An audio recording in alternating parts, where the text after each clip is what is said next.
L'âme est une pulsation. L'âme est un rythme maintenu dans sa perfection par une conscience atomique. Et c'est de cette conscience atomique que grandit petit à petit la conscience de l'âme au cours de l'évolution. Et si cette conscience atomique, à un moment donné, est retardée par le rejet constant de l'ego et de la personnalité, l'atome, le noyau central de cette âme, perd sa couleur, perd sa vibration, perd sa pulsation, et éventuellement, lorsque l'âme n'a plus de pulsation, elle est totalement affaiblie. J'emploie des termes humains, j'emploie des termes graphiques, je n'ai pas de choix. Et lorsque l'âme est totalement affaiblie, à ce moment-là, elle est absorbée et attirée par des forces gravitaires dans le cosmos qui sont maintenues en vie par des trous d'énergie.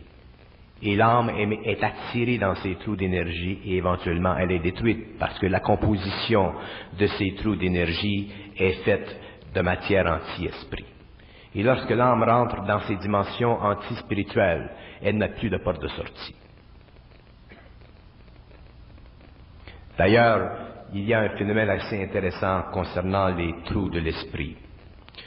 Les trous de l'esprit sont des espaces extrêmement bruyants dans lesquels le son cosmique est totalement cacophone. Et c'est la cacophonie de ces sons cosmiques dans ces trous de l'esprit qui crée dans le cosmos des tensions entre l'esprit de la lumière et l'esprit des ténèbres. Et un homme qui a le pouvoir d'aller dans ces champs de force peut entendre un genre de hum, un hum. Et le hum dont vous parlez dans les sciences ésotériques, le mantra, ce hum est la tension qui existe entre ces deux forces. Et lorsque l'homme prononce le hum, il renforce l'énergie qui permet à l'esprit de la lumière de retenir la progression et la puissance des trous de l'esprit. Les trous de l'esprit sont la substance même du temps du mal.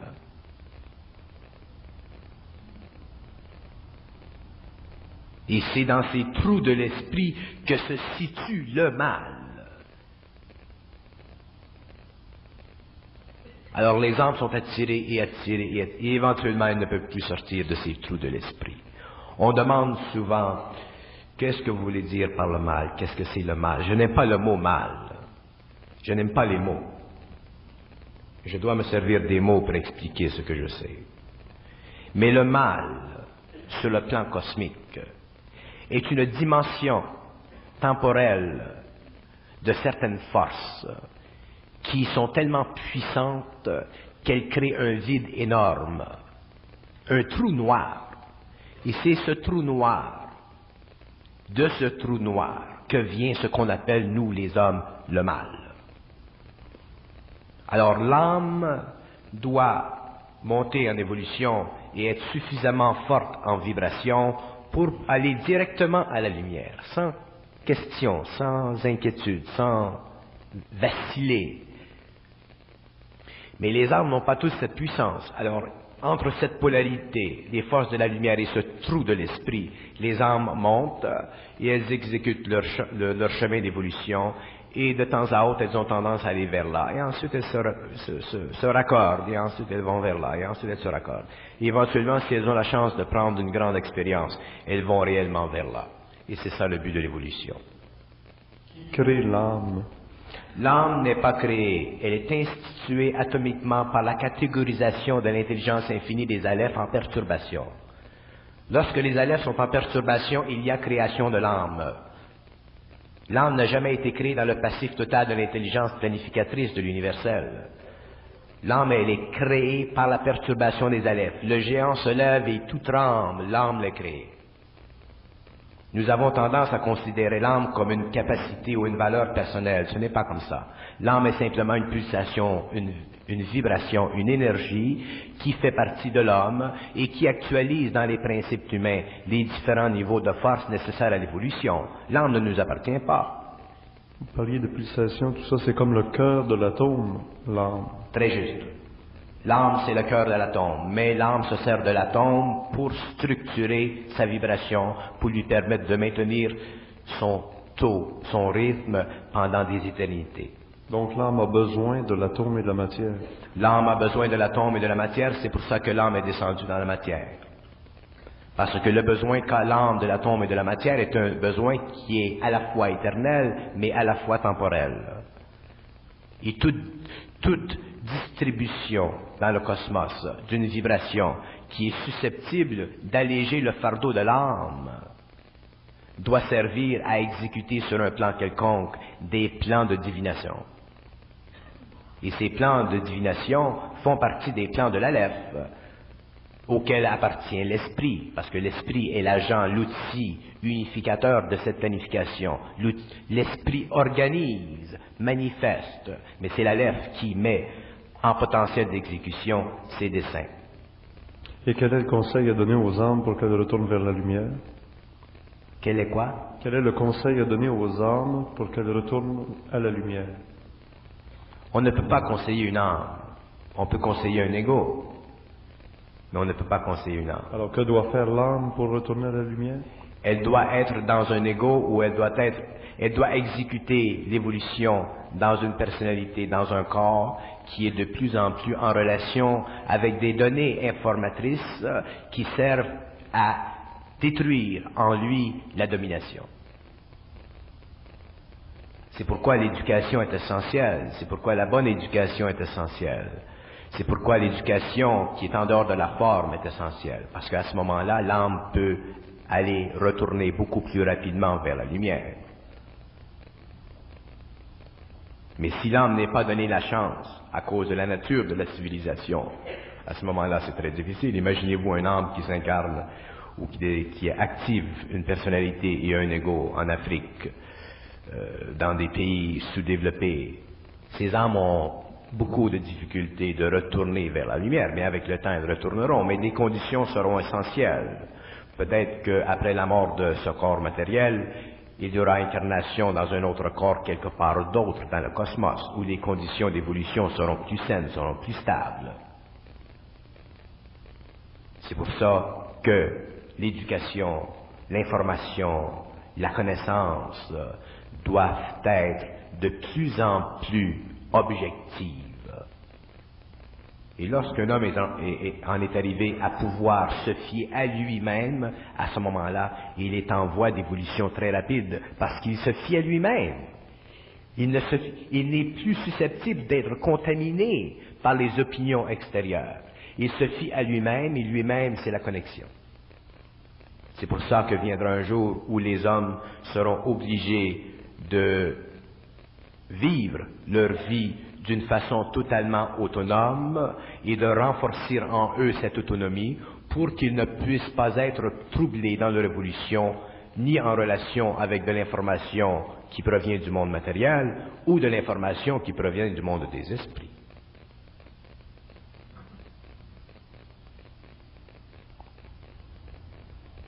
L'exécution sur le plan matériel de l'intelligence cosmique, ça c'est un autre nom, le mot intelligence cosmique. Tous les mots sont... Je pense, Bernard, qu'on n'en finirait pas d'en parler. On va être obligé de faire un point final à cette première partie de la soirée. J'espère, mesdames, messieurs, que vous avez été rassasiés de cette grande quantité d'informations, de connaissances. Après la pause de 15 minutes, ce sera votre tour de poser des questions. Dans sa voix, il émet 7 sons différents. Alors, c'est au numéro de téléphone 465-4525. Je garde le papier ici. Si quelqu'un a des détails au niveau d'un chat persan, vous nous le direz. C'est un chat persan, hein?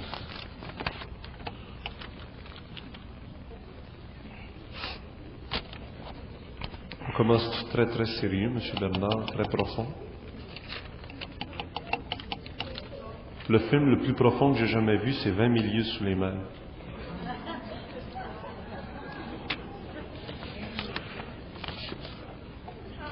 Comment ça fait de la caféine, Richard?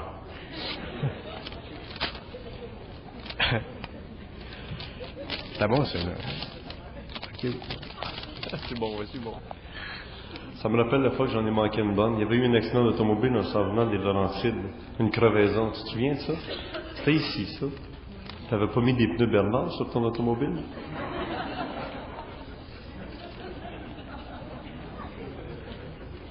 Non, c'est quand je vois la profondeur des questions qui s'en viennent, je me dis, on repart.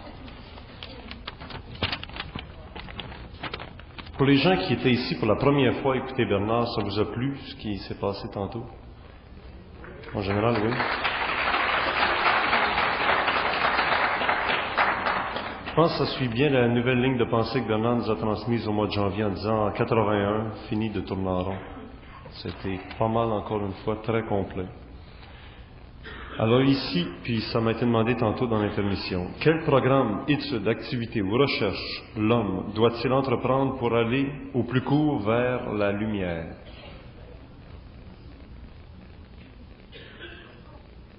Deux gallons de gasoline sur le dos, avec une bonne allumette.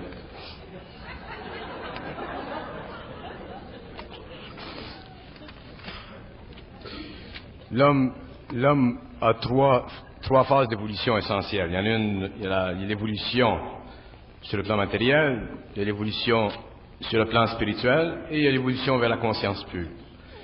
Dans les deux premiers cas, au niveau de l'évolution spirituelle et au niveau de l'évolution matérielle, l'ego est impliqué. Alors, même si les gens sont en évolution spirituelle ou en évolution vers une haute spiritualité, l'ego est toujours impliqué. Et là où il y a de l'ego, il y a de l'orgueil. Soit de l'orgueil psychologique ou de l'orgueil spirituel. Il y a de l'orgueil. La lumière est anti-égo. Dans ce sens que la lumière doit détruire les formes qui constituent la base psychologique de l'ego sur le plan matériel ou la base psychologique de l'ego sur le plan spirituel. Alors, si l'ego veut... Le désir de l'ego d'évoluer vers la lumière, ça fait partie de son désir égoïque. C'est un désir spirituel. Alors, l'ego a différentes expériences qui l'amènent à vivre différentes expériences spirituelles. Et si l'ego, à un certain moment de sa vie, est vibratoirement apte à recevoir l'énergie, à ce moment-là, l'énergie se manifeste. Mais ce n'est pas l'ego qui peut aller chercher la lumière. L'ego peut se spiritualiser, préparer le terrain, faire l'expérience diverse d'une vie spirituelle. Mais lorsque le contact avec la lumière se fait, toutes les formes qui ont constitué l'expérience de l'ego, son ignorance, à tous les niveaux, ces formes-là doivent être détruites. Et elles sont détruites par le contact entre l'intelligence supramentale et l'intelligence inférieure de l'ego. Alors, c'est pour ça que je dis souvent, dans le contact avec le supramental, il n'y a pas d'effort à faire. Quand c'est le temps, ça se fait. Est-ce que la lumière détruit l'âme? Non.